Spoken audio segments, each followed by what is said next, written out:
Hello, everybody. I'm Rodimus2099, but you probably already knew that because you've probably seen a couple episodes on my channel before. And if you haven't, I'd please recommend subscribing and doing all that normal stuff. But anyway, you're not here for me. You're here for this guy, Martian Manhunter.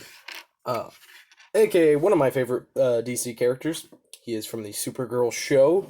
So, if you didn't know that he was in the Supergirl show, well, now you know. Honestly, Supergirl, I loved that show. That was an amazing show. I mean, you can admit, I think the first season wasn't too good. It was kind of rocky. And I'm not a fan of Supergirl. I still liked it. I think it could have been better if it had Brandon Routh as the Superman, but that would just be too complicated with him being Adam and that. So, anyway, this is Martian Manhunter. And, he was really good in the show. I mean, everyone in the show was really good. I did not think that the new version of Brainiac would be good at all, but honestly, I fucking loved him. And at the end of the series, during the Crisis event, Crisis on Infinite Earth, I still loved it. I still love him. Martian Manhunter is one of those cool characters. I remember being a kid and seeing him in one of the Batman shows. I don't think it was Beware the Batman. It was one of those, maybe. Anyway, he was sitting as, the detective, and Batman saw him, walked in, and then he changed his head into a dog, because he saw a dog on the TV, from Looney Tunes, and he went, woo, and it was, the scariest thing ever, because you're like, what? I know it's a cartoon, but what? And, and he's just one of those cool heroes, because he was so different. There was no one really like him. There's no one kind of in Marvel that you can say is oh, he's definitely like that, where, you can be like, Superman, definitely like Sentry. Batman's a lot like Night Thrasher. Night Thrasher's a lot like Batman. But yeah, he's one of the better DC superheroes, and I don't like how in the New 52, they kind of just threw him away. He was just never really mentioned, because he was one of the founding members of the Justice League. Well, wasn't the founding members, but, he was pretty important. Him, Green Lantern, and Shazam are kind of those three that come and go, but should be more in it. And we're probably going to see him in the Snyder cut, so I'm glad about that. This is, of course, a very different take on his comic book look, but it does actually really stick most of the important parts. His X on his chest, and it is styled up. His green and kind of long head. And he always kind of had a bigger forehead than anything. And his disproportion. He always had longer legs than arms. I think it would have worked better if he had beefier arms, because in the comics he always was kind of beefy. But hey, I mean, you can't blame them, because they have to just make a figure off of what the show did. And the show wasn't too beefy, bulging, big swole boy. Wasn't like that. He was just kind of Martian Manhunter, you know? And yeah, and he's one of those characters who always was he was smart, he had nice superpowers. His superpowers, he has a lot of them.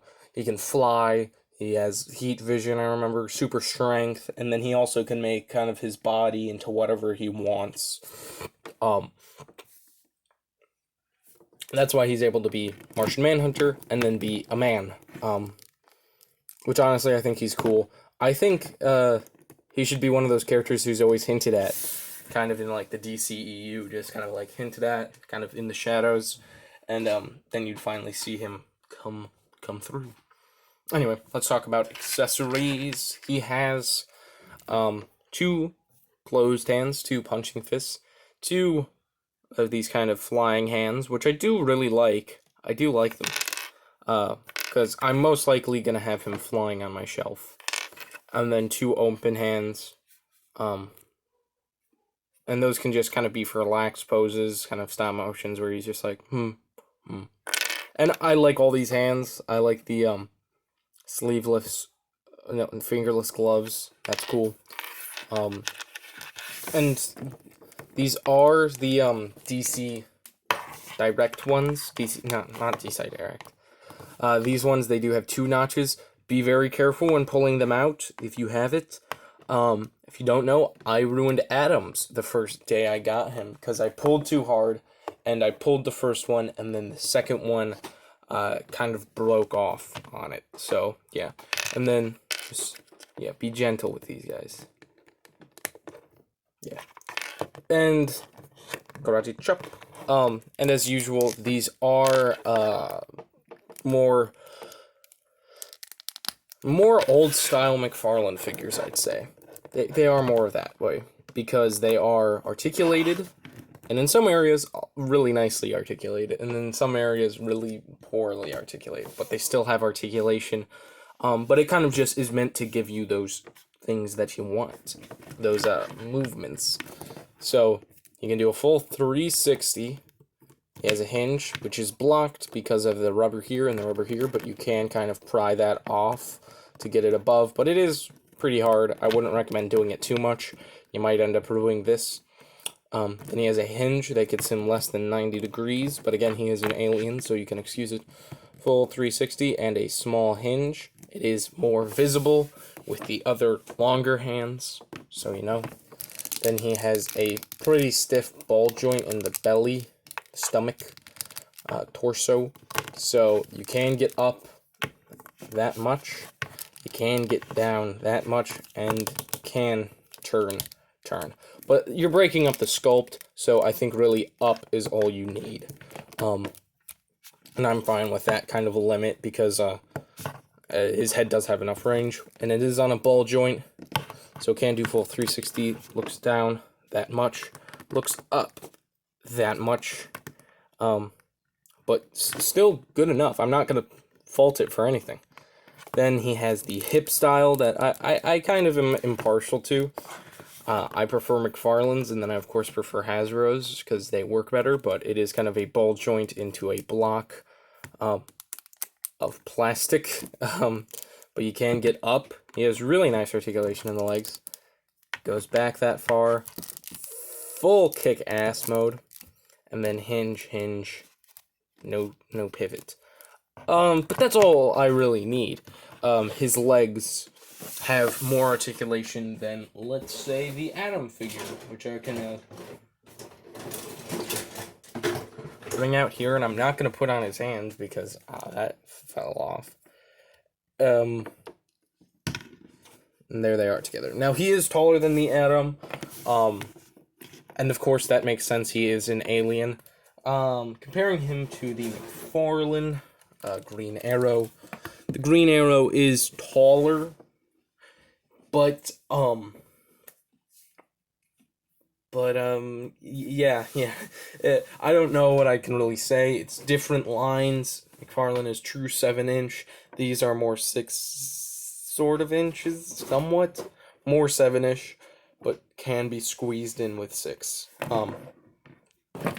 But I like the look of these two. They're probably always going to stay next to each other on the shelf. And I don't know if I ever reviewed Adam. I don't think I did. Anyway, articulation-wise, he does have more than him because he has those shoulder pads. He has more of that.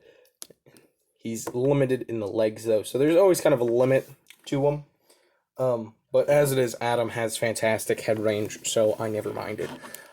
And yeah, I really like Martian Manhunter. He's one of those cool heroes, who kind of always was like, not a problem, but always kind of was in the DC universe that was cool enough. I'll do a couple more comparisons, only because I want to give you accurate size in case you don't have either of those. Here he is with the brand new McFarlane Superman, and that works amazingly. Two really beefed up gods, basically, I'd say, next to each other. They look great. They look great together. Martian is taller than him. Supes is a little shorter, but they look fantastic. They look fantastic together. If McFarlane, if you're listening, please, and McFarlane, if you are listening, hit me up on a sponsor giveaway. No, that won't happen. But if he is listening, he needs to do a nice couple Arrowverse figures, because right now that Oliver Queen is out of scale, and I think he could do really good jobs because the face sculpting on his are fantastic. These ones are good, but there's a couple that are really bad. Martian Manhunter, Constantine are great. Adam is lacking in Brandon Routh area. Anyway, thank you for watching. As always, I am Rodimus2099. If you did enjoy this video, please leave a like. If you like this new style of my reviews, kind of a more rant, talking, character focus, and kind of talking about their impact, and kind of what I like, and being more, like, kind of snappy with it, that's kind of going to be my new style, basically. So if you did enjoy it, please subscribe, leave a like. There's 2 other videos right here. Here is a Taskmaster review that is not this new style, but I'm really happy with that review, and if you want to voice someone in my Marvel stop motion, please check it out. And then there is the Iceman Bobby Drake figure review, and that's in this new style, so if you like this new style, check that one out. And then, of course, there's always my Marvel stop motion playlist, because I love it. I love that playlist. And then there's, of course, in the big center, his crotch, is the subscribe button. Please hit that subscribe button. If we get to 100, I will do something crazy, something fantastic, something amazing that you never ever seen. Yeah. Anyway, thank you guys for watching. See you in the next video. Goodbye.